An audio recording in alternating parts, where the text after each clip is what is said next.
கோவையிலிருந்து பெங்களூருவுக்கு வந்தே பாரத் ரயில் சேவை தொடங்கப்பட்டுள்ளதால் பொதுமக்கள் மகிழ்ச்சியடைந்தனர். கோவையிலிருந்து பெங்களூருவுக்கு வந்தே பாரத் ரயில் சேவையை பிரதமர் மோடி காணொலி வாயிலாக கொடியசைத்து துவக்கி வைத்தார்.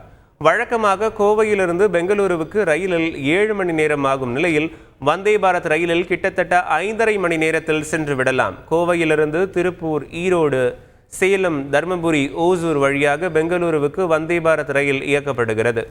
உணவு, சிற்றுண்டியுடன் கூடிய ஏசி சேர் கார் டிக்கெட் கட்டணம் 1025 ரூபாயாக நிர்ணயிக்கப்பட்டுள்ளது.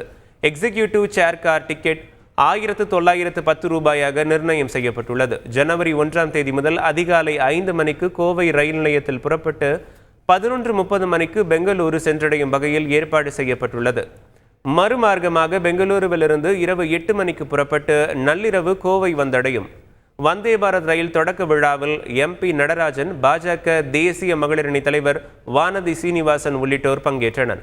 தமிழ்நாட்டிற்கு இது 4வது வந்தே பாரத் ரயிலாகும். ஏற்கனவே சென்னை கோவை, சென்னை நெல்லை, சென்னை மைசூர் இடையே வந்தே பாரத் ரயில்கள் இயங்கி வருகின்றன.